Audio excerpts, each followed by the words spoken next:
Very very good morning to all of you. सभी को visible Audible हूँ मैं? एक बार सभी लोग कमेंट करके बता देंगे कि हाँ जी मैम आप विजिबल भी हो और ऑडिबल भी हो। यस, चलिए great. So welcome to the session everyone. आप सभी का हार्दिक स्वागत है आज के सेशन में। जितने भी नए स्टूडेंट्स आए हैं इस चैनल पे पहली बार आए हैं, सबसे पहले इस चैनल को सब्सक्राइब जरूर कर लेंगे, इस वीडियो को लाइक जरूर कर देंगे और शेयर जरूर कर देंगे। तो स्टार्ट करने जा रहे हैं हम आज का सेशन वोकैबलरी के साथ। एंड आई होप कि आप में से बहुत सारे बच्चों ने सेशन को मिस किया होगा, बट आप सभी लोगों ने पीडीएफ से लगातार पढ़ते रहे होंगे। तो आ जाते हैं आज के सेशन पे, वोकैबलरी पे। And the very first word of the day, आज का पहला वर्ड है डिस्क्वाइटिंग।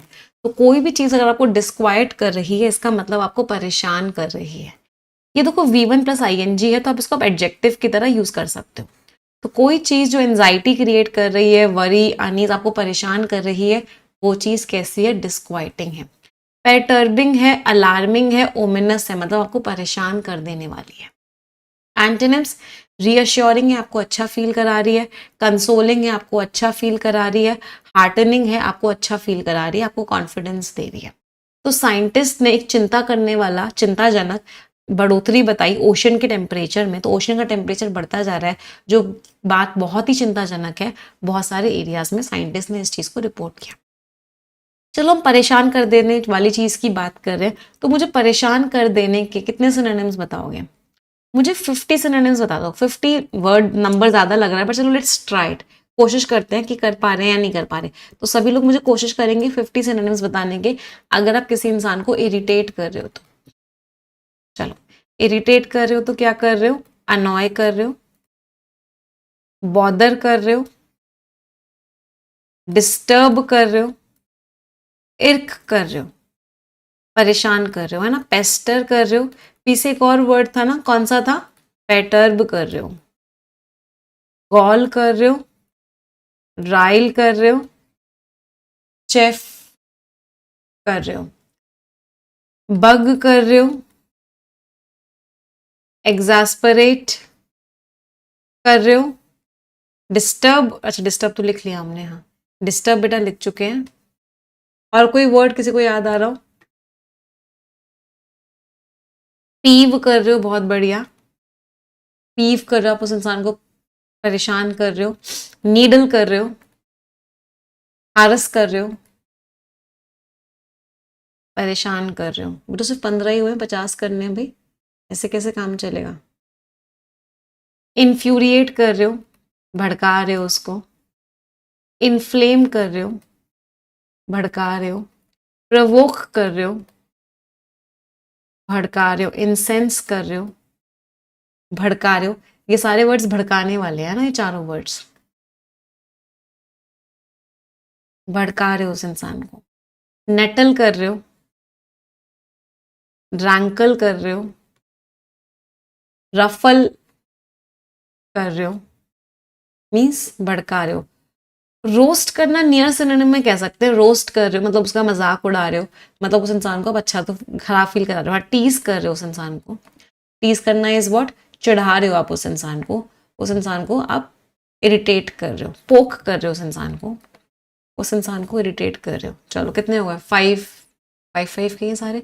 चलो 25 वर्ड्स तो हो गए, 25 मोर टू गो। इंस्टिगेट नहीं लिखा हमने? हाँ, इंस्टिगेट कर रहे हो, वेरी गुड। इंस्टिगेट कर रहे हो ऑल्सो व्हाट?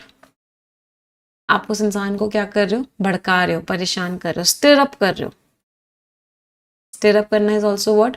परेशान कर रहे हो, भड़का रहे हो। पीव करना हम लिख चुके हैं, पीव करना। हाँ, ऑफेंड कर रहे हो, क्रॉस कर रहे हो, डिस्प्लीज कर रहे हो।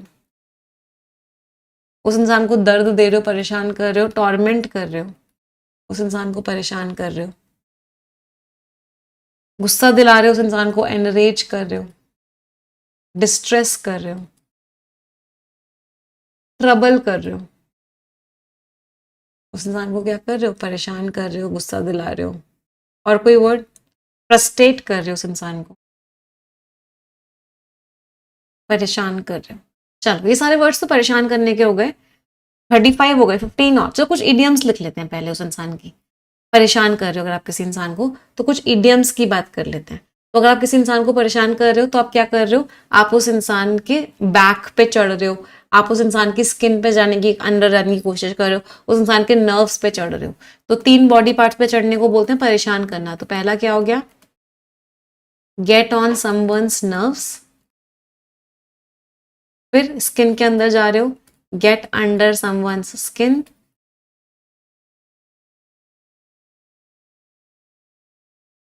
उसके बैक पे चढ़ रहे हो, get on someone's back, someone's back. ठीक है, पुश समवन्स बटन्स, उसके बटन्स पुश कर रहे हो, उस इंसान को इरिटेट कर रहे हो। Drive someone up the wall,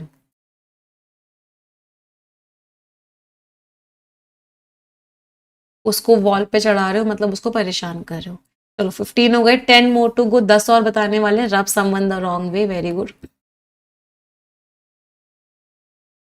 उसको क्या कर रहे हो, गलत तरीके से आप रब कर रहे हो, मतलब उस इंसान को आप क्या कर रहे हो, इरिटेट कर रहे हो। रफल समवन्स फेदर्स, ये फेदर्स रफल कर रहे हो, वेरी गुड। उसको इरिटेट कर रहे हो। मेक समवन्स ब्लड बॉयल, उसका खून खौला रहे हो, उसको परेशान कर रहे हो। Be a pain in the neck, उसकी नेक में पेन बने हुए हो, उसको परेशान कर रहे हो। Be a thorn in one side,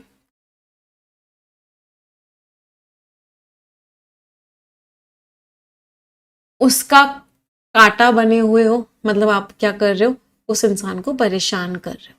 तो इन सारे वर्ड्स का मतलब क्या है कि आप उस इंसान को क्या कर रहे हो, परेशान कर रहे हो। 5 मोर टू गो। अब 5 दूसरी चीज का लिख लेते हैं। अगर आप खुद गुस्से में आ गए, या जो इंसान गुस्सा हो गया, उसको बहुत तेज गुस्सा आ गया, तो गुस्सा आने के क्या क्या होते हैं, hit the roof, hit the ceiling, fly off the handle, see red, hot under the collar.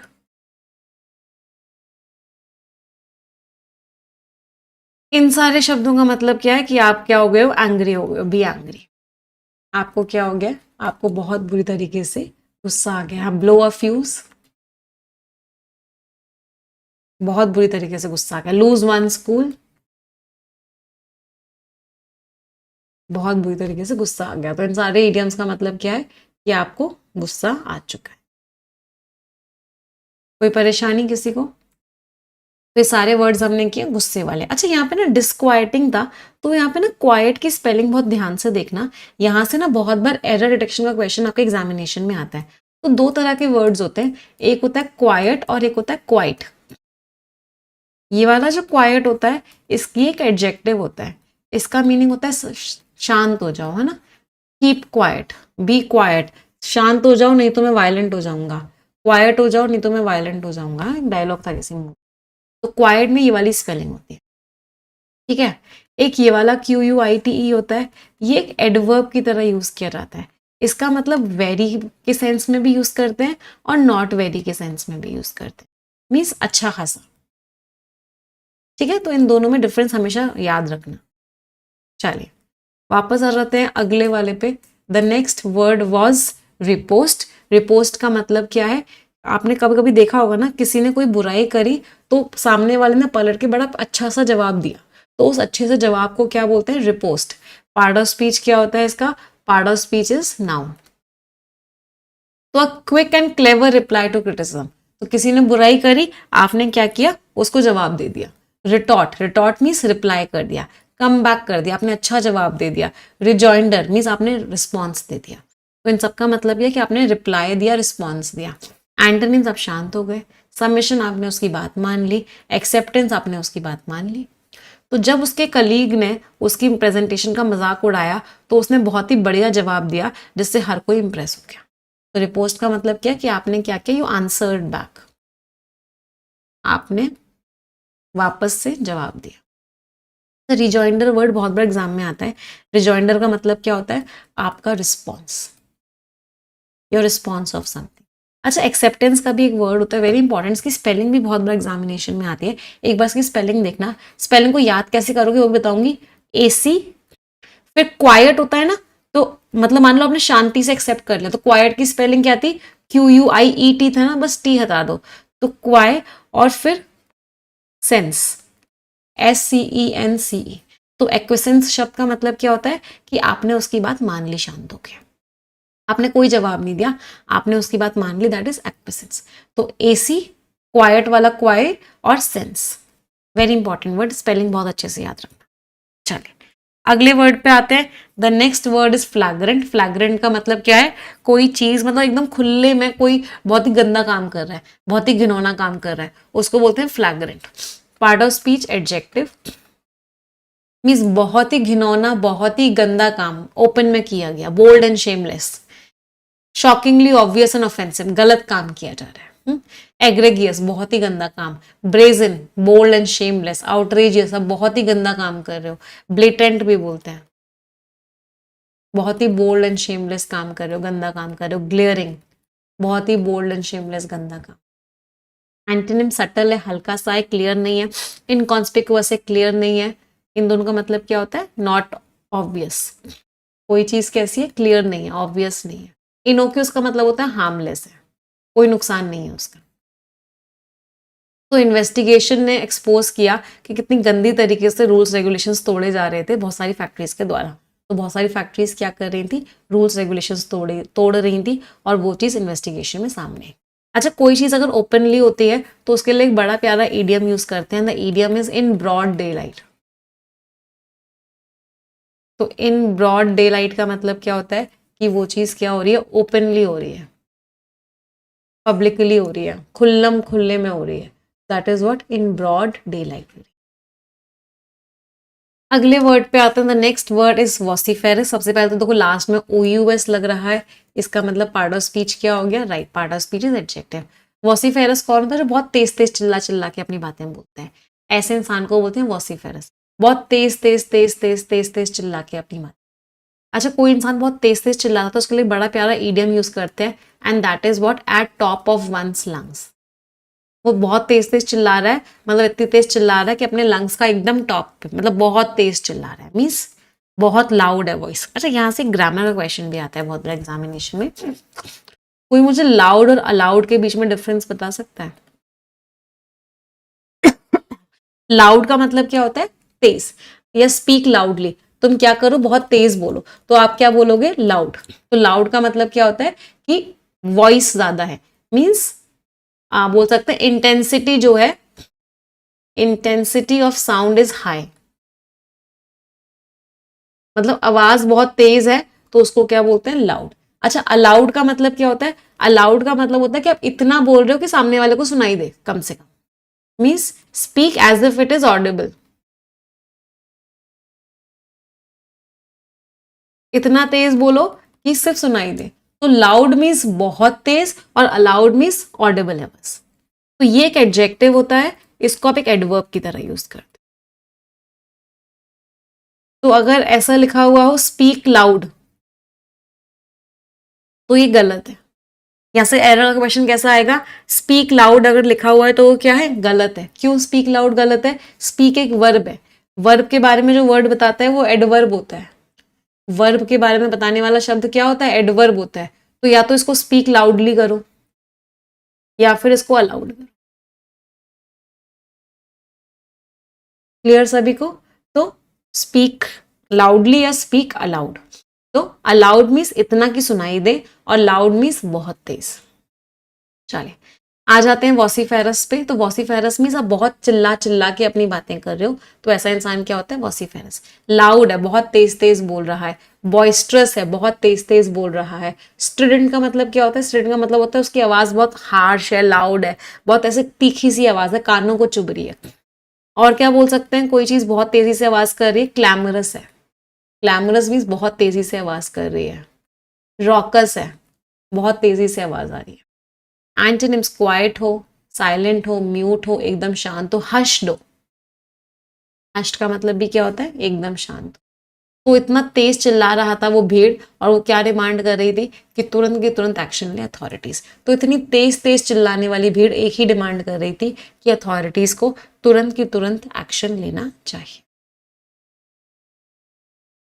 अगले वर्ड पे आते हैं इनएलेक्टेबल। इनएलेक्टेबल मीन जिससे आप बच नहीं सकते। तो कोई ऐसी चीज जिससे आप बच नहीं सकते, वो चीज कैसी है? इनएलेक्टेबल है। लास्ट में ABLE लग रहा है, पार्ट ऑफ स्पीच क्या हो गया? Adjective. Impossible to avoid, inevitable है, होगी ही होगी। इनएस्केपेबल है, नहीं बच सकते। अनअवॉइडेबल है, होगी ही होगी। इनएक्सकोरेबल है, मतलब होगी ही होगी। एक बड़ा प्यारा फ्रेज यूज करते हैं, it is bound to happen. It is bound to happen मतलब वो चीज होगी ही होगी। मृत्यु इनएविटेबल है, मीन्स डेथ इज इनएविटेबल। इंसान मरेगा ही मरेगा, कोई नहीं रोक सकता। एंटोनिम्स अवॉइडेबल है, हटा सकते हो। प्रिवेंटेबल है। कॉन्टिंजेंट, कॉन्टिंजेंट का मतलब क्या होता है कि एक तरीके से बाकी चीजों पे डिपेंडेंट है, ऐसे कंफर्म नहीं है कि होगा ही होगा। तो इन सारे शब्दों का मतलब क्या है कि हो कंफर्म नहीं है, आप उससे बच सकते हो। तो एक्सपर्ट्स कहते हैं कि जो टेक्नोलॉजिकल डिस्ट्रप्शन, टेक्नोलॉजी जो आ रही है और जो बदलाव ला रही है, ये एक इनएलेक्टेबल कॉन्सिक्वेंस है। कॉन्सिक्वेंस मीन्स रिजल्ट, एक ऐसा रिजल्ट है जिससे आप बच नहीं सकते, क्योंकि इतनी तेजी से क्या हो रहा है? इनोवेशन हो रहा है। अच्छा, एक बड़ा प्यारा फ्रेज और यूज करते हैं कि भाई अब जो हो गया सो हो गया, अब आप उसको चेंज नहीं कर सकते। उसको बोलते हैं die is cast. Die is cast का मतलब क्या है कि डिसीजन इज डन, अब चेंज नहीं हो सकता। Decision is made, no change is possible. अब कोई भी चेंज पॉसिबल नहीं, means die is no turning back now. अब आपने डिसीजन ले लिया है, now you can not turn back, मतलब अब आप अपना डिसीजन बंद नहीं, या अपने डिसीजन को चेंज नहीं कर सकते।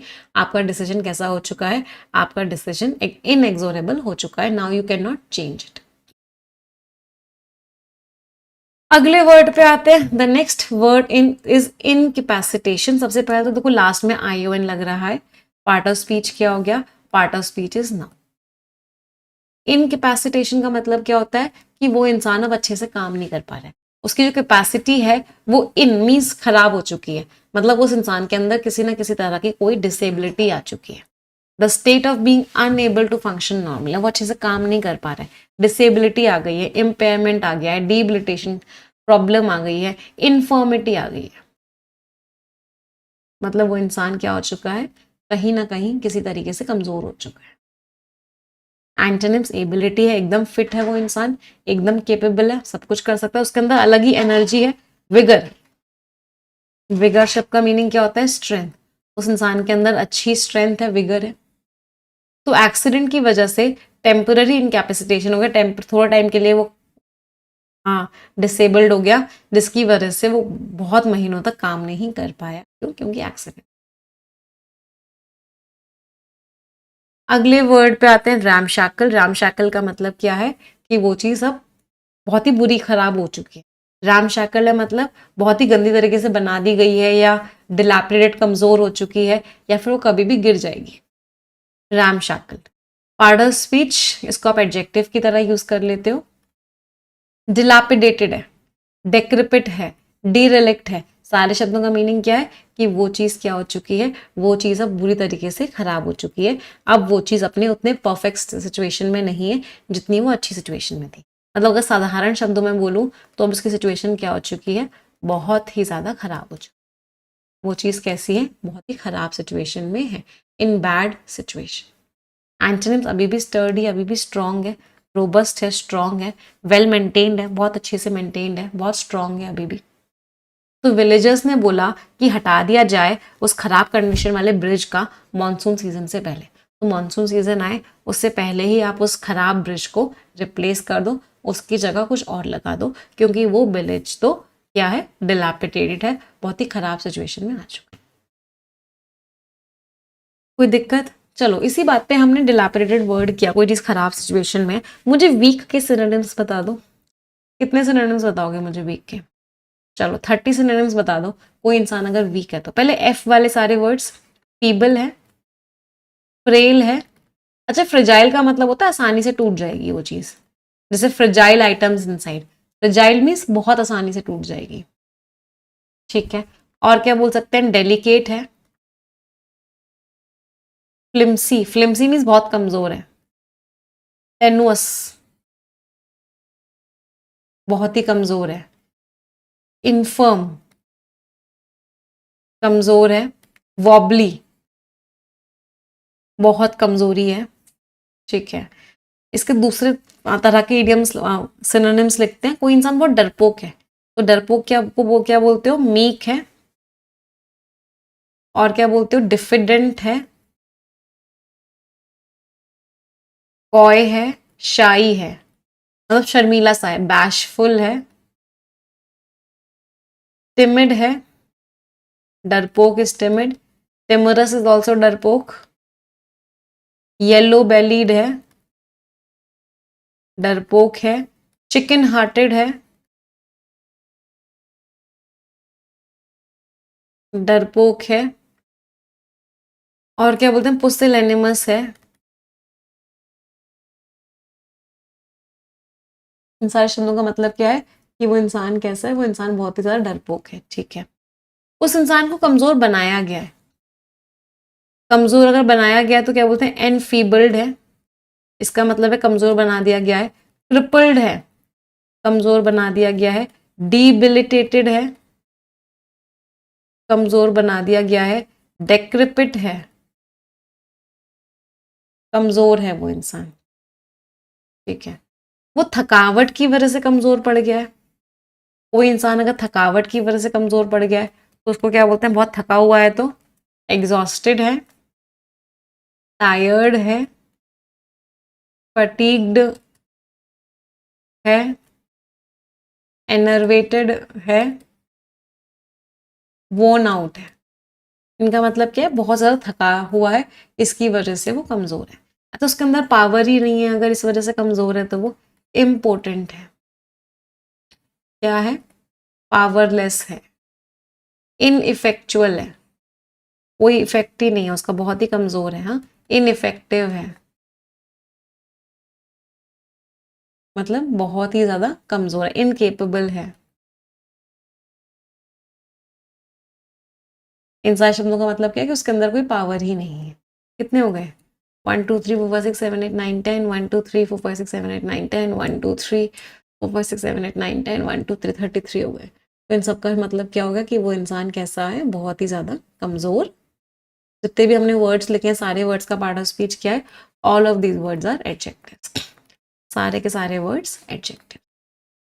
चलो आ जाते हैं वापस, अगला वर्ड है गैम्यूट। गैम्यूट का मतलब क्या है, पूरी पूरी रेंज उस चीज की। तो gamut means complete range of something, part of speech, noun, the complete range और स्कोप ऑफ समथिंग, तो सारे की सारी चीजें आ जाती हैं इसमें। तो पूरा का पूरा रेंज, पूरा का पूरा स्पेक्ट्रम, पूरा का पूरा स्कोप, मतलब सब कुछ आ गया, एवरीथिंग इज कवर्ड, तो पूरी की पूरी रेंज। इसके लिए फ्रेज यूज होता है रन द गैम्यूट। रन द गैम्यूट का मतलब क्या होता है कि पूरी की पूरी रेंज, होल 9 यार्ड्स।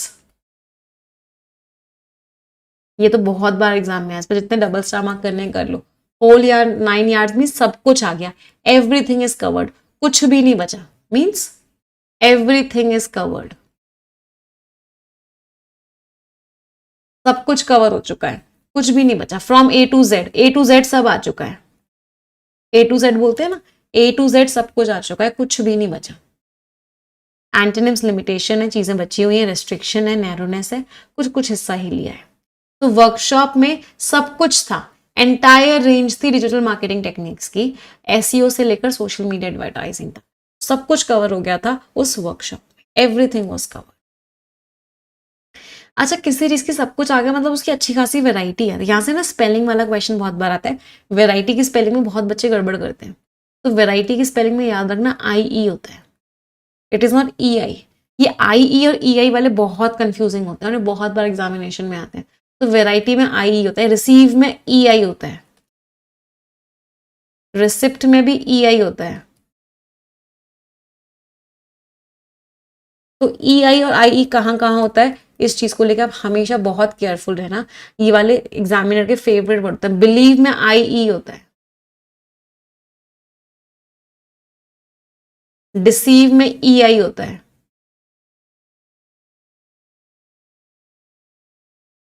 यहां से स्पेलिंग वाले आजकल बहुत क्वेश्चंस आ रहे हैं एग्जाम में। चलिए वापस आते हैं अगले वर्ड पे। The next word is inconsequential. Last में AL लग रहा है तो पार्ट ऑफ स्पीच क्या हो गया? एडजेक्टिव। इनकॉन्सिक्वेंशियल का मतलब कि वो इंपॉर्टेंट नहीं है, मामूली सी बात है, कोई इंपॉर्टेंट बात नहीं है। नॉट इंपॉर्टेंट और सिग्निफिकेंट, इंपॉर्टेंट है ही नहीं। ट्रिवियल है, मामूली सी है, इनसिग्निफिकेंट है, इमटेरियल है, पेटी है, मतलब मामूली सी बात। इसका बड़ा प्यारा फ्रेज है, बहुत बार एग्जाम में आता है, मच अडो अबाउट नथिंग। मतलब मामूली सी बात थी और आपने उसका तिल का ताड़ बना दिया। इसको हिंदी में बोलते हैं तिल का ताड़ बना देना। अ स्टॉर्म इन अ टी कप। तूफान आया था लेकिन तूफान चाय के कप के अंदर आया था और आपने सबको डरा दिया कि तूफान आ गया, तूफान आ गया, तूफान आ गया। Make a mountain out of a molehill.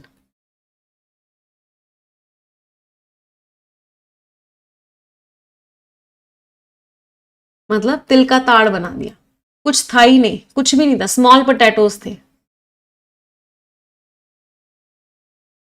मतलब टॉपिक कैसा था? टॉपिक इनसिग्निफिकेंट था, टॉपिक कुछ था ही नहीं।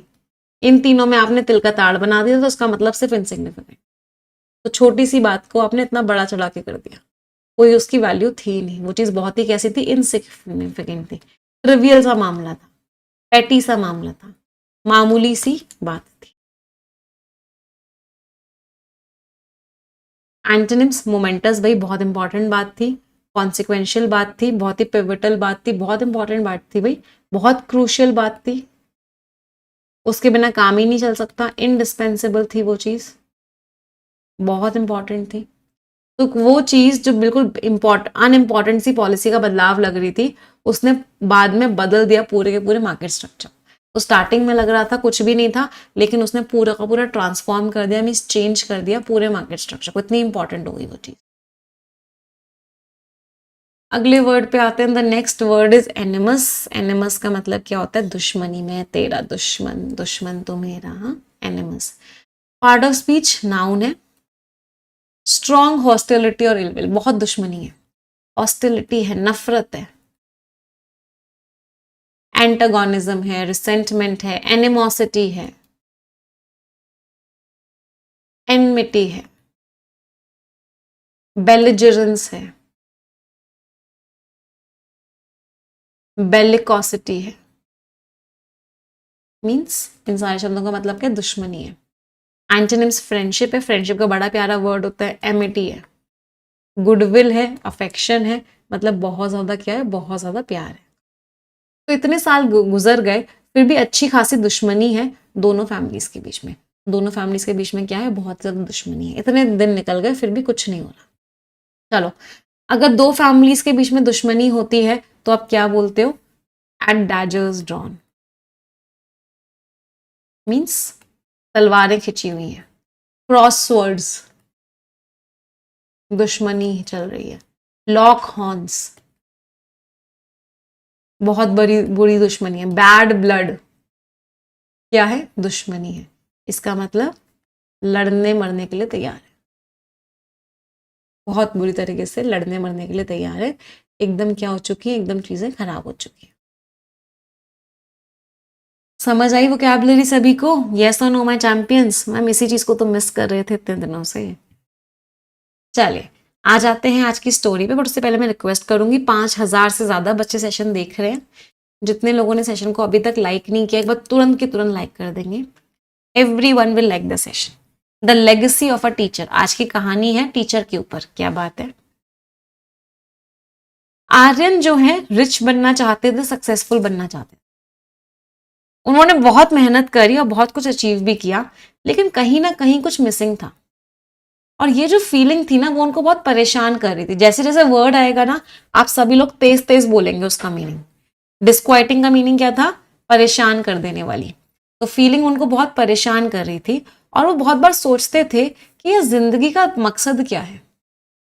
एक दिन जब वो एक बुजुर्ग टीचर से बात कर रहे थे तो आर्यन ने पूछा कि यार मैं एक इंसान को लोग याद कैसे रखेंगे। तो जो टीचर का रिपोस्ट मीन्स रिप्लाई, टीचर का रिप्लाई क्या था, बहुत सिंपल था, by the lives they improve. तो जिंदगी का असली मकसद पता है क्या होता है, कि आपने कितने लोगों की जिंदगी को अच्छा बनाया। ये मकसद नहीं होता कि आप पैसा इकट्ठा कर रहे हो और कमाना है और कमाना है और पैसा इकट्ठा करना है, मैं ये भी ले लूं, ये गाड़ी भी ले लूं, ये बंगला भी ले लूं। नहीं, जिंदगी का मकसद ये नहीं होता है। जिंदगी का मकसद असली होता है कि आपने कितने लोगों की जिंदगी को अच्छा बनाया। और वो शब्द आर्यन के साथ रह गए। आर्यन ने नोटिस किया कि बहुत सारे लोग ना चिल्ला चिल्ला के बोल रहे थे। वॉसिफेरस का मीनिंग क्या था, चिल्ला चिल्ला के बोलना। अपने अचीवमेंट्स को लेके बहुत चिल्ला चिल्ला के बोल रहे थे, वो अपनी सक्सेस के बारे में बोल रहे थे, लेकिन उनके जो एक्शंस थे उन्होंने एकदम फ्लैग्रेंट, फ्लैग्रेंट का मीनिंग क्या है, open, bold and shameless, lack of concern था, चिंता नहीं थी लोगों की। तो आर्यन ने डिसाइड किया कि वो अंडर प्रिविलेज बच्चों को पढ़ाएगा। स्कूल की जो बिल्डिंग थी वो बहुत खराब हो रखी थी, बच्चों के पास फैसिलिटीज नहीं थी। रैमशैकल का मीनिंग क्या है, बहुत ही खराब। फिर भी उसने क्या देखा, गैम्यूट का मीनिंग क्या था, रेंज।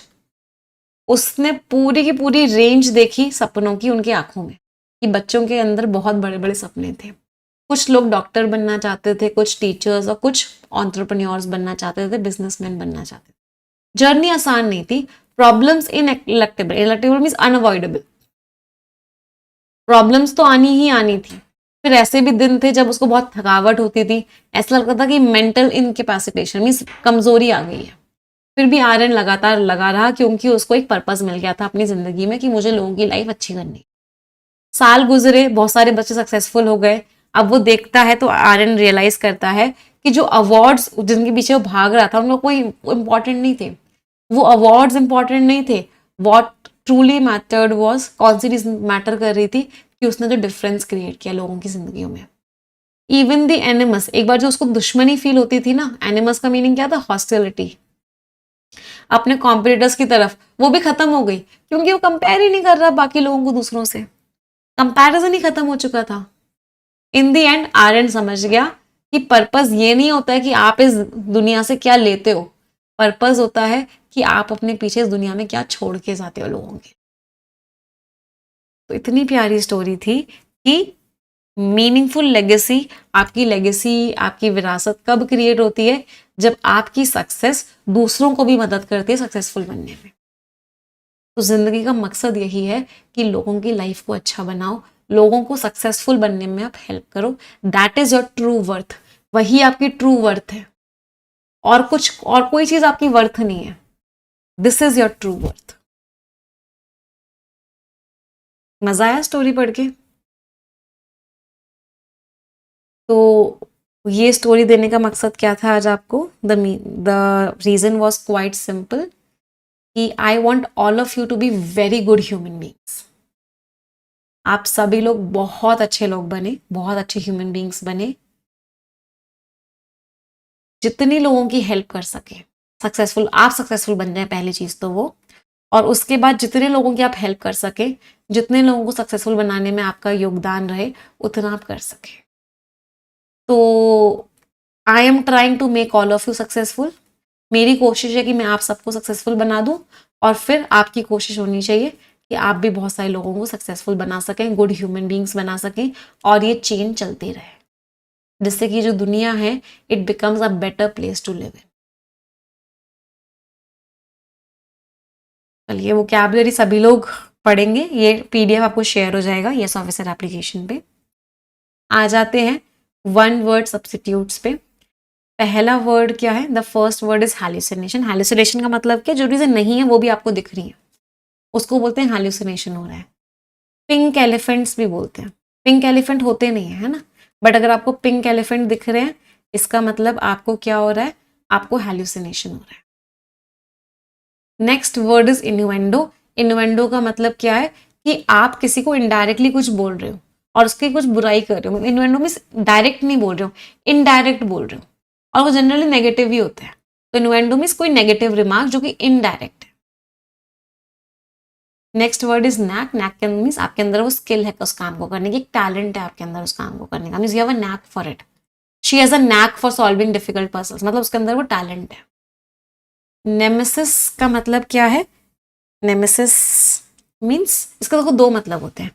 एक नेमेसिस का मतलब होता है कि आपका कोई दुश्मन है, और एक नेमेसिस का मतलब होता है ऐसा इंसान जो सामने वाले का डाउनफॉल ला दे, मतलब सामने वाले को क्या कर दे, सामने वाले को गिरा दे, उसको भी आप क्या बोलते हो? नेमेसिस। तो नेमेसिस वर्ड के दोनों मतलब हो गए।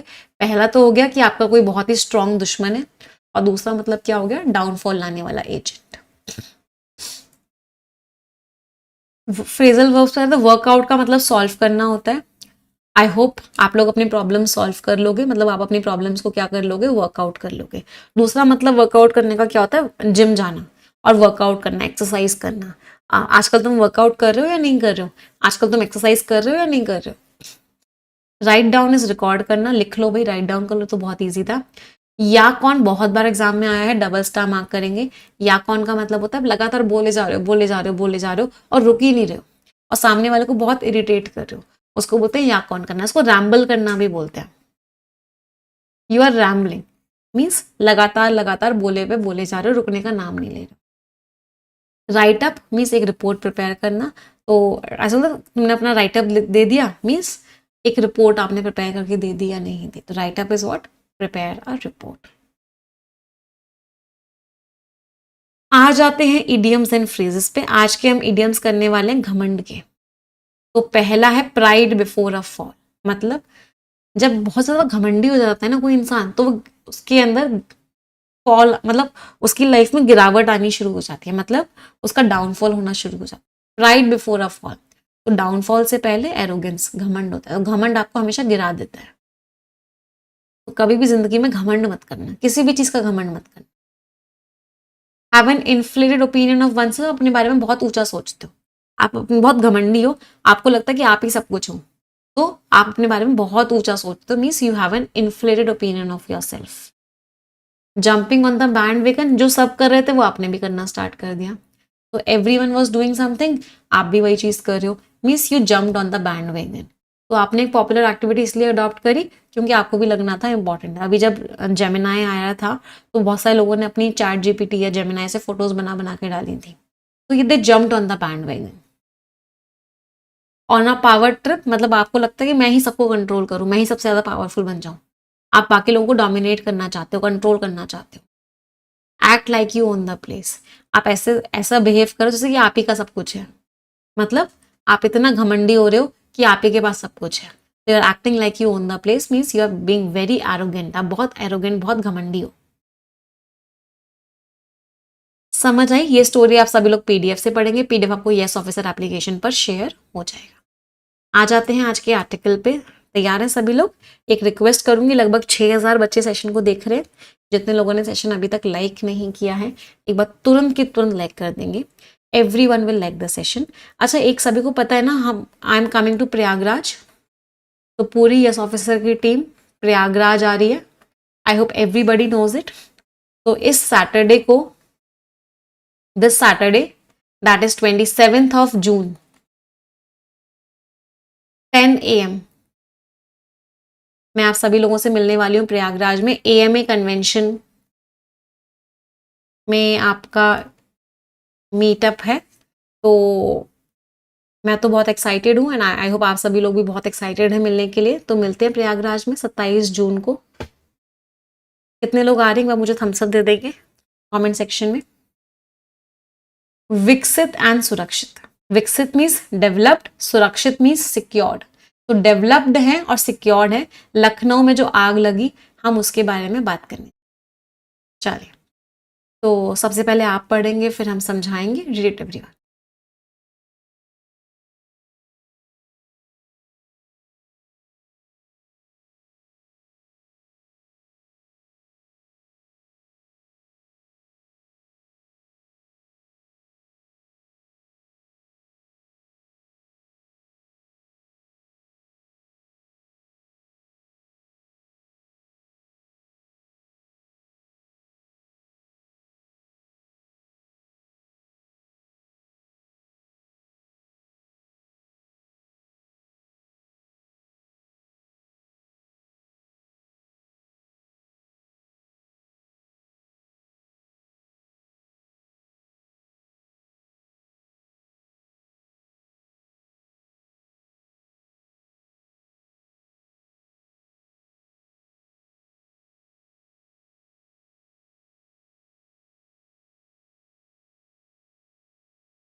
चलिए आ जाते हैं आर्टिकल पे। Ma'am finally got selected in PNB as LBO.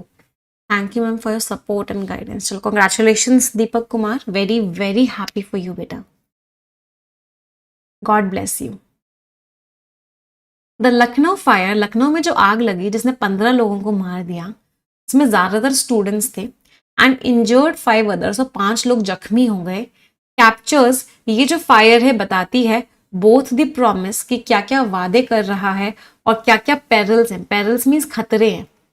किस चीज के खतरे हैं? एस्पिरेशनल इंडिया के। एस्पिरेशनल मीन्स जो बहुत सपने देख रहा है आगे के, जिसके बहुत बड़े बड़े गोल्स हैं, ऑब्जेक्टिव्स हैं। It reflects, reflects means shows, ये हमको क्या दिखा रहा है? अब बूमिंग, बूमिंग मीन्स बढ़ती हुई, इंक्रीजिंग, डेवलपिंग।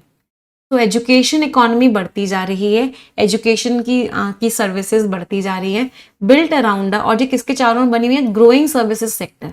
तो एजुकेशन भी अब एक सर्विस सेक्टर में आ चुका है, और जो एजुकेशन की जो इकोनॉमी है बहुत ग्रो कर रही है।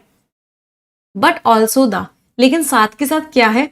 अनप्लैंड, मतलब खराब अर्बन ग्रोथ है। शहरों में जो ग्रोथ हो रही है वो प्लान्ड वे में नहीं हो रही है। And regulatory failures, rules regulations अच्छे से फॉलो नहीं हो रहे हैं। That often accompanied, often mean ज्यादातर, अकम्पनी मीन साथ में, जो उसके साथ में आते हैं। इंडियाज यंग पॉपुलेशन, तो इंडिया के जो यंग लोग हैं, जो इंडिया का जो यूथ है, ईगर टू, ईगर मीन्स बहुत एक्साइटेड है, बहुत कीन है। किस चीज को लेके कीन है? किस चीज को लेके वो चाहते हैं कि वो स्किल्स एक्वायर करें, वो चीजों को सीखें और इंप्रूव करें अपने इकोनॉमिक प्रोस्पेक्ट्स। प्रोस्पेक्ट्स का मीनिंग चांसेस होता है, इकोनॉमिक चांसेस मीन्स उनको जॉब अच्छी से अच्छी मिले, वो ये चाहते हैं। इसकी वजह से एक इकोसिस्टम फ्यूल हो गया, फ्यूल मीन्स बढ़ गया है, एनकरेज हो गया है। इकोसिस्टम मीन्स एनवायरमेंट, एक पूरा का पूरा एनवायरमेंट बन गया है जहाँ पे कोचिंग सेंटर्स चल रहे हैं, ट्रेनिंग इंस्टीट्यूट्स चल रहे हैं, और इनमें से बहुत सारे कोचिंग सेंटर्स और इंस्टीट्यूट्स जो है वो फॉर्मल रेगुलेटरी फ्रेमवर्क के बाहर ऑपरेट करते हैं, मतलब वहां पे रूल्स रेगुलेशंस उतने फॉलो नहीं होते हैं। इनमें क्या होता है?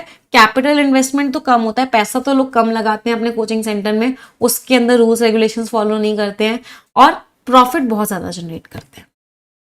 एज एडवांसेस, जैसे जैसे एडवांसमेंट हो रहा है, आगे बढ़ रही है आर्टिफिशियल इंटेलिजेंस, ये थ्रेटन कर रही है। थ्रेटन मीन्स खतरे में डाल रही है। किस चीज को खतरे में डाल रही है? टू रीशेप एम्प्लॉयमेंट पैटर्न्स, की एआई बढ़ता जा रहा है तो ऐसा लग रहा है कि एम्प्लॉयमेंट का पैटर्न भी अब चेंज हो जाएगा, बहुत सारी जॉब अब एआई ले लेगा। एंड फॉर्मल एजुकेशन इंस्टीट्यूशंस, जो फॉर्मल इंस्टीट्यूशंस हैं, मतलब जो कॉलेजेस हैं, जो स्कूल्स हैं, वो स्ट्रगल कर रहे हैं, वो स्पीड नहीं मेंटेन कर पा रहे हैं स्किल रिक्वायरमेंट्स के साथ। तो जो स्किल की जरूरत होती है जॉब्स में, जो स्किल की जरूरत होती है इंडस्ट्री को, वो स्किल्स आपको कॉलेज और स्कूल नहीं दे पा रहे हैं। इसकी वजह से कोचिंग सेंटर्स क्या होते जा रहे हैं? इसकी वजह से कोचिंग सेंटर्स के चांसेस हैं, लाइकली मीन्स चांसेस हैं कि ये प्रोलिफरेट कर रहे हैं, ये स्प्रेड कर रहे हैं, क्योंकि यही बच्चों को स्किल्स दे रहे हैं, जो स्किल्स बच्चों को हेल्प कर रही है जॉब्स लेने में। स्कूल और कॉलेजेस में वो स्किल्स नहीं मिल रही हैं। द 3 स्टोरी बिल्डिंग, 3 माले की वो बिल्डिंग थी जहां पे आग लग गई, वॉज रिपोर्टेडली, ऐसा पता लगा कि वो ऑथोराइज्ड ही नहीं थी, उसको परमिशन ही नहीं मिली हुई थी कि उसको कोई कमर्शियल यूज में वो कमर्शियली यूज हो सके। फिर भी वो बच गई, उसको डिमोलिश नहीं किया गया, उसको ढाया नहीं गया। डिमोलिश का मतलब क्या होता है? तोड़ा नहीं गया। हालांकि बार बार नोटिस आ रहे थे, बार बार नोटिस आ रहे थे कि इस बिल्डिंग को हट तोड़ दो, ये बिल्डिंग कमर्शियल यूज में आ रही है, जबकि इसको परमिशन नहीं मिली हुई है कमर्शियल यूज की।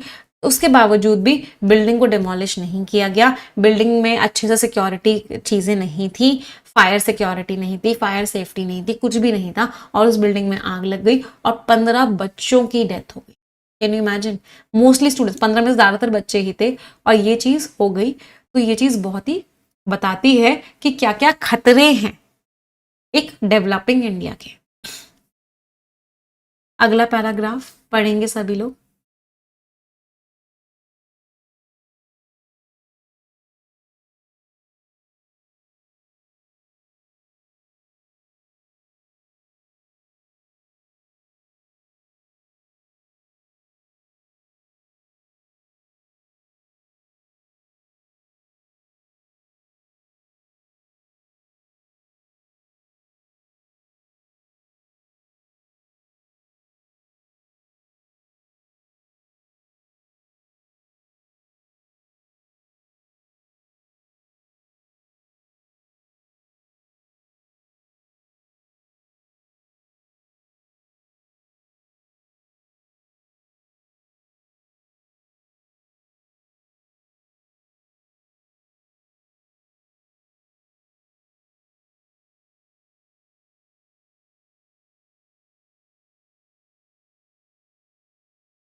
अगला पैराग्राफ ऑथर क्या कह रहे हैं, अकॉर्डिंग टू द एफआईआर, जो एफआईआर हुई सिविक अथॉरिटीज के द्वारा, तो जो सरकार ने जो एफआईआर कर, जो अथॉरिटीज ने एफआईआर करी, उसके हिसाब से ना ही जो ओनर थे, तो जिसकी बिल्डिंग थी, ना ही उसने, nor the businesses operating there, ना ही जो बिजनेस वहां चल रहे थे, उन्होंने एडिक्वेट अच्छे से प्रोविजंस रखे थे, कंडीशंस रखी थी, मतलब अच्छे से चीजें बनाई थी फायर सेफ्टी के, मतलब फायर सेफ्टी थी ही नहीं उस बिल्डिंग में।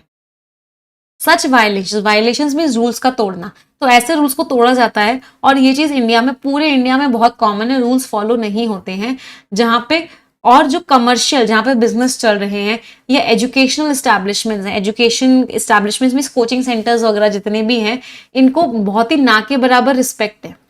Regard means respect, little means ना के बराबर रिस्पेक्ट है बेसिक सेफ्टी रेगुलेशन, मतलब बेसिक सेफ्टी भी नहीं होती है वहां बच्चों के लिए। जो लखनऊ का इंसिडेंट हुआ, ये हिस्सा है एक बहुत ही डिस्टर्बिंग पैटर्न का, एक बहुत ही डिस्टर्बिंग बात यहां से समझ में आती है। इस गर्मी में हैज विटनेस, विटनेस मीन्स देखा है, तो इस गर्मी ने क्या देखा है, a succession, succession means back to back, कोई चीज बैक टू बैक होती है मतलब सक्सेशन में होती है, तो बैक टू बैक इतने ह्यूज बड़े बड़े फायर इंसिडेंट्स हो रहे हैं पूरी कंट्री में, बैक टू बैक, अभी यहां आग लग गई, फिर वहां आग लग गई, बैक टू बैक ही इंसिडेंट्स हो रहे हैं पूरी कंट्री में।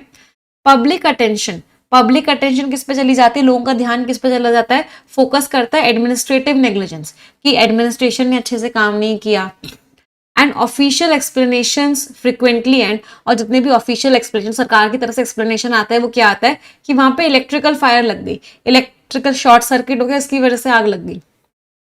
ये डिस्क्रिप्शन आता है सरकार की तरफ से, ये चीजों को छुपाता है, कंसील करता है, मीन्स हाइड करता है, मोर देन इट रिवील्स, ये कुछ बताता नहीं है हमको, चीजों को छुपाता है। इलेक्ट्रिकल फायर्स जो होती हैं, जो इलेक्ट्रिसिटी की वजह से आग लगती है, ये बहुत सारे कारणों की वजह से होती है, जिनको हम आइडेंटिफाई कर सकते हैं। फॉर एग्जाम्पल, ओवरलोड हो गया, सर्किट पे ओवरलोड हो गया, जिस क्यों हुआ, क्योंकि आपने बहुत ज्यादा अप्लायंस यूज कर लिए, बहुत ज्यादा एसीज वगैरह यूज कर लिए। हार्मोनिक करंट्स, कभी कभी क्या होता है, करंट्स होते हैं जो जनरेट होते हैं सोफिस्टिकेटेड इक्विपमेंट, तो बहुत ही जब हाईटेक इक्विपमेंट यूज किए जाते हैं, उसकी वजह से ऐसे करंट्स जनरेट होते हैं, जिसकी वजह से लोकलाइज हॉटस्पॉट हो जाता है, मतलब एक ही जगह सारा का सारा करंट आ जाता है, जिसकी वजह से शॉर्ट सर्किट हो जाते हैं या फिर इलेक्ट्रिकल फायर लग जाती है।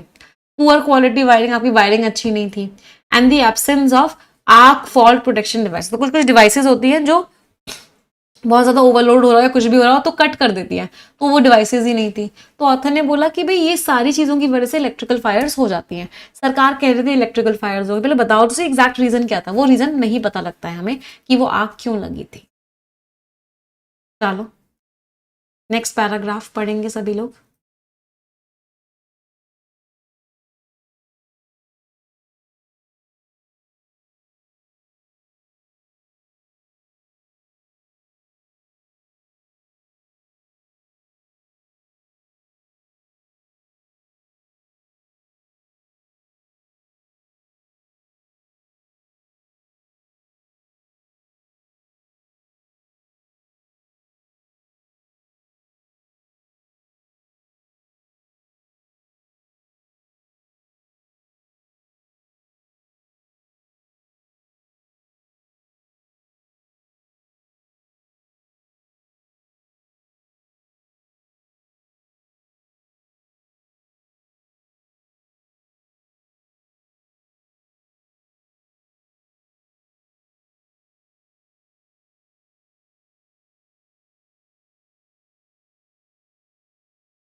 हाँ जी, अगला पैसेज क्या कह रहा है, अंडरस्टैंडिंग दीज कॉजेस, इन कारणों को समझना की है, मतलब मेन है, जिससे कि हम रोक सकेंगे ऐसी सिमिलर ट्रेजेडीज को। ये क्या कहता है कि एक अच्छा कल्चर होना चाहिए इन्वेस्टिगेशन का, मतलब सब जगह इन्वेस्टिगेशन हो, कहीं कोई कमी तो नहीं है। इंडिया सफर्स फ्रॉम, इंडिया में क्या प्रॉब्लम है, इनएडिक्वेट फायर फाइटिंग इंफ्रास्ट्रक्चर, आग लग जाती है तो आग से लड़ने का हमारे पास इंफ्रास्ट्रक्चर नहीं है, आग से लड़ने के लिए हमारे पास चीजें नहीं है, एंड अ शॉर्टेज ऑफ, और हमारे पास कमी है ट्रेन्ड फायर फोरेंसिक्स एक्सपर्ट्स की। तो जो ट्रेन्ड फायर फोरेंसिक्स एक्सपर्ट्स का मतलब क्या है, जो एनालाइज कर पाए, जो पता लगा पाए किस कारण की वजह से आग लगी थी, उन वो वाले एक्सपर्ट्स नहीं है हमारे पास जो केपेबल हो के वो कंडक्ट कर पाए रिगरस मीन्स बहुत ही डिटेल्ड, गहराइयों में जाके रूट कॉज की हम जड़ को समझ पाए कि क्यों आग लगी थी, और वो रिकमेंड कर पाए, वो सजेस्ट कर पाए कि अब इस सिस्टम को ठीक कैसे किया जा सकता है। विदाउट सच एक्सपर्टीज, जब तक हमारे पास ऐसे एक्सपर्ट्स नहीं होंगे तो हम हर एक डिजास्टर से जो सीख लेंगे वो बहुत ही कम रहेगी। तो चैलेंज क्या मांग रहा है? एक नेशनल रिस्पॉन्स, कंट्री को जवाब देना पड़ेगा। इंडिया का जो एम्बिशन है, जो हमारा सपना है of becoming a developed nation, कि हमें एक डेवलप्ड कंट्री बनना है, इसको हम अलग नहीं कर सकते किस चीज से, कि जो कंपल्शन है, इंपेरेटिव मीन्स कंपल्शन है, किस चीज का कंपल्शन है, कि हमें पब्लिक सेफ्टी भी देनी पड़ेगी। तो हम डेवलप्ड नेशन बनना चाहते हैं, सही बात है, लेकिन सेफ्टी भी तो दो लोगों को। फिर भी बहुत सारी बिल्डिंग्स ऐसी हैं जहां पे मैंडेटरी कंपलसरी फायर डिटेक्शन और सप्रेशन सिस्टम्स नहीं है, आग को डिटेक्ट करने वाले और दबाने वाले सिस्टम्स नहीं है, जो कि बहुत ही स्टैंडर्ड है डेवलप्ड कंट्रीज में। डेवलप्ड कंट्रीज में है लेकिन इंडिया में नहीं है। विकसित भारत को एक सुरक्षित भारत भी बनना पड़ेगा। नेशन वाइड पूरी कंट्री में जांच होनी चाहिए सारी की सारी बिल्डिंग्स की सेफ्टी की, इवन थ्रू और ये कैसे हो सकता है? एक साइंटिफिकली डिजाइन सैंपल सर्वे, एक साइंटिफिकली डिजाइन किया जाए पूरा का पूरा सर्वे, जिससे चेक किया जाए हर बिल्डिंग में कितनी सेफ्टी है। ये जो है हमें बहुत अच्छा डेटा देगा बदलाव लाने के लिए, रिफॉर्म लाने के लिए, मतलब चेंज लाने के लिए। द टास्क में भी लार्ज, ये काम बहुत बड़ा हो सकता है, लेकिन जो ह्यूमन और इकोनॉमिक कॉस्ट है इन एक्शन की, लेकिन अगर हमने काम नहीं किया तो इंसानों की जो कॉस्ट है, मतलब इंसानों की जो डेथ होगी और जो इकोनॉमी को जो इम्पैक्ट पड़ेगा वो और भी ज्यादा होगा। तो ऑथर ने वही बोला कि भाई पूरी कंट्री में अब चेकिंग होनी चाहिए सारी बिल्डिंग्स की। ये काम बहुत बड़ा है लेकिन ये काम करना पड़ेगा, नहीं तो ऐसे ही आग लगती रहेगी और ऐसे ही इंसानों की डेथ होती रहेगी। तो इट्स वेरी इंपॉर्टेंट कि जो हमारा विकसित भारत का सपना है वो सुरक्षित भारत भी बने। समझ आया पैसेज सभी को? यस और नो में चैंपियंस? चलिए आ जाते हैं क्वेश्चंस पे। All the best everyone.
चलिए लेट्स डिस्कस इट। इनमें से कौन सा इन्फ्लुएंस है जो बहुत अच्छे से एक्सप्लेन कर रहा है लखनऊ फायर को, कि लखनऊ जो क्यों ऑथर ने बोला कि लखनऊ फायर वादा भी दे रही है और खतरे भी बता रही है। इकोनॉमिक एस्पिरेशंस की वजह से प्राइवेट एजुकेशनल एंटरप्राइजेस बढ़ गई हैं, जबकि वीकनेसेस हैं सरकार के गवर्नेंस में। सही बात है। कोचिंग इंस्टीट्यूट्स तो बढ़ते जा रहे हैं कि लोग चाहते हैं कि हम इकोनॉमी में अच्छे से अच्छा कंट्रीब्यूट करें स्किल्स ही, लेकिन कमजोरियां भी हैं। इंडिया का जो डेमोग्राफिक डिविडेंड है, जो इंडिया का जो यूथ की जो पावर है, वो इनइफेक्टिव हो गई है। नहीं, ऐसा तो ऑथर ने कहीं नहीं बोला कि वो इनइफेक्टिव हो गई है, क्योंकि टेक्नोलॉजिकल डिस्ट्रप्शन ने एजुकेशनल अपॉर्चुनिटीज को ही खत्म कर दिया है। बिल्कुल गलत है। कोचिंग इंस्टीट्यूट्स बढ़ते जा रहे हैं, बताता है कि एंटरप्रेन्योरल ग्रोथ तो हो रही है, लेकिन रेगुलेटरी ओवरसाइट मतलब अच्छे से रूल्स रेगुलेशंस फॉलो नहीं हो रहे हैं, उनकी पर नजर नहीं रखी जा रही है, इसकी वजह से पब्लिक रिस्क बढ़ रही है। बिल्कुल सही है। Answer is B, both A and C. Magnifying is बढ़ रही है। ऑथर ने क्या बताने की कोशिश करी है, विकसित भारत सुरक्षित भारत भी होना चाहिए, इस बात को कह के कि इकोनॉमिक एडवांसमेंट आगे बढ़ने का सिग्निफिकेंस खत्म हो जाता है अगर पब्लिक इंफ्रास्ट्रक्चर सेफ नहीं है। तो सही बात है, अगर सेफ्टी नहीं है तो आगे बढ़ने का क्या फायदा। डेवलपमेंट के अंदर सेफ्टी स्टैंडर्ड्स भी आने चाहिए। आपका सिर्फ यही नहीं होना चाहिए कि हमारे इकोनॉमिक ऑब्जेक्टिव्स ही हैं कि हमें इकोनॉमी को इतना करना है, सिर्फ यही ऑब्जेक्टिव नहीं होना चाहिए, सेफ्टी भी होनी चाहिए। बिल्कुल सही बात है। नेशनल प्रॉस्पेरिटी जो है उसका मेन फोकस होना चाहिए एजुकेशनल सर्विसेज को एक्सपांड करने में। प्राइमरीली वर्ड ने गड़बड़ कर दी। प्राइमरीली वर्ड का मीनिंग होता है मेनली, तो मेन फोकस बस यही होना चाहिए कोच एजुकेशन सर्विस बढ़ती रहे, नहीं मेन फोकस ये नहीं होना चाहिए। ऑथर बोल रहे safety should be the focus. तो answer was A, both A and. कौन कौन सा स्टेटमेंट ट्रू है। बिल्डिंग जहां पे आग लगी उसको ऑफिशियल नोटिस मिले थे एक्सीडेंट से पहले, लेकिन फिर भी वो बिल्डिंग चल रही थी। सही बात है। ऑथर कह रहे हैं कि एग्जैक्ट कॉज आइडेंटिफाई करना, प्रिसाइज मींस एग्जैक्ट, वो जरूरी होता है जिससे कि आगे के डिजास्टर्स ना हो। सही बात है, आपको एग्जैक्ट पता तो होना चाहिए क्यों आग लगी। आपको एग्जैक्ट पता लगेगा तो आगे वो गलती नहीं होगी। इंडिया के पास अभी अच्छे खासे फायर फोरेंसिक स्पेशलिस्ट है, अच्छे खासे हमारे पास एक्सपर्ट्स हैं जो बता सकते हैं कि आग क्यों लगी। नहीं, एडिक्वेट नंबर नहीं है, हमारे पास कमी है। तो answer was A and B, option A. अगला, कौन कौन से कंक्लूजन्स हैं जो आप पैसेज से निकाल सकते हो। सस्टेनेबल अर्बन डेवलपमेंट, अगर हम चाहते हैं कि शहरों का डेवलपमेंट हो, सस्टेनेबल हो, ऐसा हो कि वो चलता रहे, इसके लिए एनफोर्समेंट मैकेनिज्म स्ट्रांग होने चाहिए, रूल्स रेगुलेशंस अच्छे से लगाने चाहिए। साथ से ग्रोथ तो होनी चाहिए, बट रूल्स रेगुलेशंस भी अच्छे से फॉलो होने चाहिए। बिल्कुल सही बात है। नया इंफ्रास्ट्रक्चर होगा तो ऑटोमेटिकली गारंटी हो जाएगी कि सब लोग रूल्स फॉलो कर रहे हैं। नहीं, ऐसी कोई गारंटी नहीं है कि अगर मॉडर्न है तो रूल्स रेगुलेशंस फॉलो ही हो रहे हैं। बार बार जो आग लग रही है वो बताती है कि रिएक्टिव गवर्नेंस से सिर्फ काम नहीं चलेगा। सही बात है, बार बार आग लग रही है इसलिए बताती है कि जब आग लग जाएगी उसके बाद आप एक्शन लोगे, इस चीज से काम नहीं चलेगा। आपको प्रोएक्टिव गवर्नेंस चाहिए। प्रोएक्टिव गवर्नेंस का मतलब क्या है कि ट्रेजेडी होने से पहले ही आप एक्शन ले लो। तो हमारे यहाँ बार बार आग लग रही है, इसका मतलब है कि सरकार का जो अप्रोच है वो रिएक्टिव है, प्रॉब्लम होने के बाद सरकार एक्शन लेती है, और ये चीज इनसफिशिएंट है। बिल्कुल सही है। तो answer is B, both A and C. Tone बतानी है, एडमोनिटरी का मतलब है ऑथर क्रिटिसाइज कर रहे हैं। बिल्कुल ऑथर क्रिटिसाइज कर रहे हैं गवर्नमेंट को। डायग्नोस्टिक, ऑथर डायग्नोस कर रहे हैं। डायग्नोस का मतलब एक तरीके से एनालाइज कर रहे हैं कि क्या क्या चीजें हुई, कैसे कैसे चीजें हुई। बिल्कुल सही बात है। प्रेस्क्रिप्टिव, ऑथर सजेस्ट कर रहे हैं। बिल्कुल ऑथर सजेस्ट कर रहे हैं कि सरकार को ऐसे करना चाहिए, पूरी कंट्री में अब चेकिंग होनी चाहिए। तो टोन सारी की सारी सही थी। तो answer was D, all A, B and C. Scores everyone, क्या क्या स्कोर्स रहे सभी के। चलिए आ जाते हैं स्किमिंग के आर्टिकल पे, बट उससे पहले मैं रिक्वेस्ट करूंगी, लगभग 7,000 बच्चे सेशन देख रहे हैं। जितने लोगों ने सेशन को लाइक नहीं किया है, एक बार तुरंत के तुरंत लाइक कर देंगे। Everyone will like the session. तो सभी लोगों ने व्हाट्सएप चैनल ज्वाइन कर रखा है ना, तो व्हाट्सएप चैनल पे आप सभी लोगों को सारे के सारे अपडेट्स मिल रहे हैं। निमिषा बंसल ऑफिशियल करके व्हाट्सएप चैनल है, मैं अभी कमेंट करवा देती हूँ, तो कमेंट में आपको लिंक मिल जाएगा, वहां से आप डायरेक्टली ज्वाइन कर लो उस व्हाट्सएप चैनल को, जिससे कि आपको सारी अपडेट मिलती रहे, क्लासेस की, नोटिफिकेशंस की, पीडीएफ की, सारी की सारी। ठीक है। अच्छा एक चीज़ और, आज इस चैनल पे 7 बजे एक सेशन है जहाँ पे कुछ चीज़ें हैं जो आपको मैं बताने वाली हूँ, कुछ इंपॉर्टेंट चीज़ें हैं। तो 7 PM we will have a live session today on this channel, तो मेक श्योर कीजिए कि आप लोग अटेंड जरूर करें। लिंक्स आपको शेयर हो जाएंगे व्हाट्सएप चैनल पे। हाँ, व्हाट्सएप चैनल जिन लोगों ने अभी तक ज्वाइन नहीं किया है, मैं अभी लिंक लगवा दे रही हूँ। टेलीग्राम आ गया वापस? मुझे तो पता ही नहीं था, आ गया। हाँ, अगर टेलीग्राम आ गया है वापस तो टेलीग्राम पे तो शेयर हो ही जाएगा, पर फिर भी व्हाट्सएप ज्वाइन करके रखो। अब टेलीग्राम का कोई भरोसा नहीं है, कब आ जाए कब चला जाए, तो व्हाट्सएप पे ज्वाइन होके रखना। आ जाते हैं स्किमिंग वाले आर्टिकल पे। स्किमिंग वाले आर्टिकल का टाइटल बहुत बड़ा ही प्यारा है। टाइटल क्या है? Razor's edge. Razor's edge, razor का जो एज होता है बहुत ही शार्प होता है, उससे कभी भी आपको कट लग सकता है, कभी भी चोट पहुंच सकती है। तो रेजर्स एज का मतलब क्या है? कोई ऐसी चीज जो बहुत ही क्या है, रिस्की है। तो साउथ वेस्ट मानसून की प्रोग्रेस को लेके आर्टिकल है, पहले आप लोग पढ़ेंगे। चलिए, ऑल द बेस्ट एवरी।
चलिए लेट्स डिस्कस इट।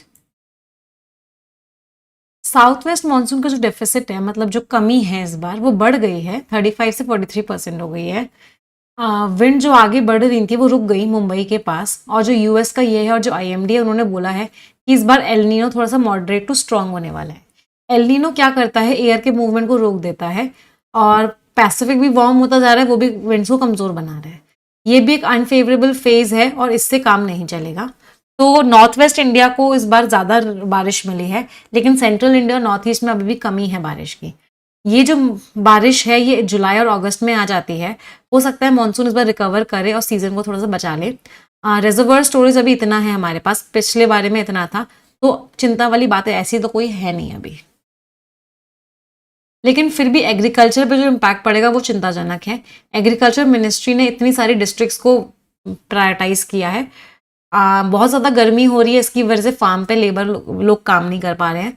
इतनी ज़्यादा गर्मी है, बारिश की कमी है, इसकी वजह से चिंता हो चुकी है कार्डमम के हार्वेस्ट को लेके इडुक्की में, जो बहुत ही नेगेटिव हो सकती है बाकी प्लांटेशन क्रॉप्स के लिए भी। खारिफ सोइंग जो विंडो है, जो समय है हमारे पास राइस को, पल्सेस को और ऑयल सीड्स को बोने का, और जो फर्टिलाइजर्स की कमी है ये भी प्रेशर में आ रही है, क्योंकि चाइना ने एक्सपोर्ट पर रोक लगा दी और टेंशन चल रही है वेस्ट ईस्ट एशिया में, जिसकी वजह से रिस्क बढ़ती जा रही है। फूड इन्फ्लेशन इतना था, डेफिसिट होगा तो वेजिटेबल और पल्सेस का दाम बढ़ जाएगा, जिसकी वजह से पॉलिसी में भी प्रॉब्लम्स आएंगी। मेन प्रॉब्लम क्या है, जिस तरीके से इंडिया ने अपनी रूरल इकोनॉमी को बनाया है, मतलब रूरल इकोनॉमी हमारी ऐसी ही बनी हुई है कि बारिश होगी, बारिश होगी, अब बारिश नहीं होगी तो प्रॉब्लम्स आ जाएंगी। कोई भी स्ट्रैटेजी जो है अब रोक तो नहीं पाएगी इस वार्मिंग को, इसलिए फ्यूचर वार्मिंग को ही कम करने से हम इस चीज को कम कर पाएंगे। स्ट्रैटेजी क्या है कि हम रेन सेंट्रिक से हटके वाटर सेंट्रिक ऑर्गेनाइजेशन में जाएंगे। हम रेन पे इतना डिपेंडेंट ना हो, बारिश पे इतना डिपेंडेंट ना हो, हम उन क्रॉप्स पे इतना डिपेंडेंट ना हो जिनमें पानी बहुत लगता है, और हम अपनी स्ट्रेंथ बढ़ाएं। रास्ते क्या है, एग्रीकल्चर मिनिस्ट्री का जो प्लान है उसमें भी क्या करना पड़ेगा, सोइंग का जो विंडो है, जो बोने का टाइम है, उसको थोड़ा सा एडजस्ट करना पड़ेगा, और सीड वेराइटीज ढूंढनी पड़ेंगी। गवर्नमेंट को एक नई अथॉरिटी भी बनानी चाहिए, जिससे कि पानी कैसे यूज हो रहा है उसको कोऑर्डिनेट कर सके, और क्रॉप्स में भी चेंज करे, जिससे कि जो ज्यादा पानी वाली क्रॉप्स है उनको ना उगाया जाए। ये सारी चीजें सरकार को करनी पड़ेगी। हमने ऊपर ऊपर से पढ़ लिया, बारिश कम होने वाली है, मेन आइडिया वही था कि बारिश कम होने वाली है और इसका एग्रीकल्चर पे बहुत ही नेगेटिव इम्पैक्ट पड़ने वाला है। तो कौन सी चीज है जो पैसेज में ऑथर ने बताई है कि चिंताजनक बात है अगर मानसून का डेफिसिट होता है तो? ट्रेड विंड्स कमजोर हो जाएंगी, चिंताजनक बात है मॉनेटरी अथॉरिटीज के लिए। तो मॉनेटरी अथॉरिटीज के लिए कौन सी चिंताजनक बात होगी बताओ? मॉनेटरी अथॉरिटीज में तो सरकार पॉलिसी बना रही है, तो पॉलिसी बनाने वालों के लिए कौन सी चिंताजनक बात होगी? ये पॉलिसी बनाने वालों के लिए नहीं है, ये भी पॉलिसी बनाने वालों के लिए नहीं। पॉलिसी बनाने वालों के लिए महंगाई, इन्फ्लेशन, ये चिंताजनक बात है कि महंगाई बढ़ जाएगी। ये पॉलिसी बनाने वाले लोगों के लिए नहीं। तो मॉनेटरी पॉलिसी मतलब आरबीआई, आरबीआई कौन सी पॉलिसी के बेसिस पे बनाता है? इन्फ्लेशन के बेसिस पे बनाता है कि महंगाई कम हो रही है, बढ़ रही है, महंगाई कम हो रही है, बढ़ रही है, उसके हिसाब से रेपो रेट फिक्स किया जाता है। तो आंसर वॉज सी। चलो अगला, कौन सा फैक्टर है जो भी इंडिया की एबिलिटी को रोकता है कि वो बैलेंस नहीं कर पाएगी एल नीनो को? तो बैलेंस करने के लिए क्या होता है? बैलेंस करने के लिए इंडियन ओशन डायपोल होता है। पैसेज में लिखा हुआ था कि इंडियन ओशन डायपोल भी बैलेंस नहीं कर पाएगा। कहाँ लिखा हुआ था? ये लिखा हुआ था, इंडियन ओशन डायपोल भी बफर नहीं दे पाएगा, ये भी बैलेंस नहीं कर पाएगा। तो बैलेंस करने के लिए इंडियन ओशन डायपोल है जो भी नहीं कर पाएगा, तो इसकी वजह से हम एल नीनो को रोक नहीं पाएंगे। तो आंसर वाज, कोई दिक्कत?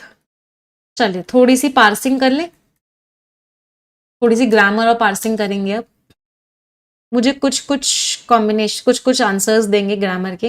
यहाँ पे इस क्यों लगाया गया है? कॉजेस तो प्लूरल था, पहला क्वेश्चन मेरा ये है।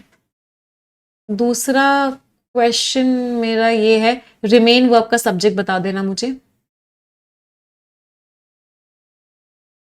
Can not be separated active voice है, पैसिव वॉइस है, और इसका सब्जेक्ट क्या है ये बता देना। ये मस्ट बी, ये एक्टिव वॉइस है, पैसिव वॉइस है। इस वुड वर्ब का सब्जेक्ट बता देना। चलो यहां से लेकर यहां तक हम पार्सिंग करेंगे।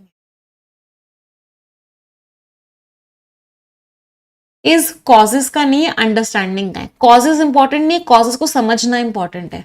तो इसका जो सब्जेक्ट है वो क्या है, अंडरस्टैंडिंग है, इसलिए इज आया है। रिमेन का सब्जेक्ट लेसन्स है, फ्रॉम प्रपोजिशन से स्टार्ट हो रहा था, एडिशनल इन्फॉर्मेशन थी, लेसन्स प्लूरल था, इसलिए हमने यहाँ पे वर्ब की फर्स्ट फॉर्म लगाई थी। कैन नॉट बी सेपरेटेड का सब्जेक्ट एम्बिशन था, ये प्रपोजिशन से स्टार्ट हो रहा था, एडिशनल इन्फॉर्मेशन थी, तो ambition. Can not be separated, can not plus be plus verb की थर्ड फॉर्म थी, इसका मतलब ये क्या था, पैसिव वॉइस था। मस्ट ऑल्सो भी, मस्ट के साथ बीई था, कोई एक्शन ही नहीं हुआ, जब कोई एक्शन ही नहीं होता तो ना ही एक्टिव होता है ना ही पैसिव होता है। पार्सिंग करते हैं, द आर्टिकल हो गया, टास्क नाउन हो गया, मे वर्ब है, बीई वर्ब है, लार्ज एडजेक्टिव है, बट कंजंक्शन है, द आर्टिकल है, ह्यूमन कॉस्ट लिखा हुआ है तो ह्यूमन एडजेक्टिव की तरह यूज हुआ है, एंड कंजंक्शन है।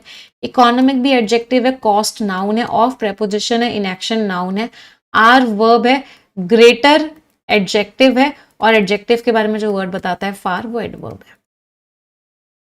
कितने लोगों के सारे आंसर्स ठीक निकले? I hope many of you. चलिए प्रीवियस ईयर क्वेश्चंस पे आ जाते हैं जी। मेंडेशियस, क्योंकि मैं झूठ नहीं बोलता, लेकिन मेंडेशियस बहुत झूठ बोलता है। मेटिकुलस, बहुत ही केयरफुल।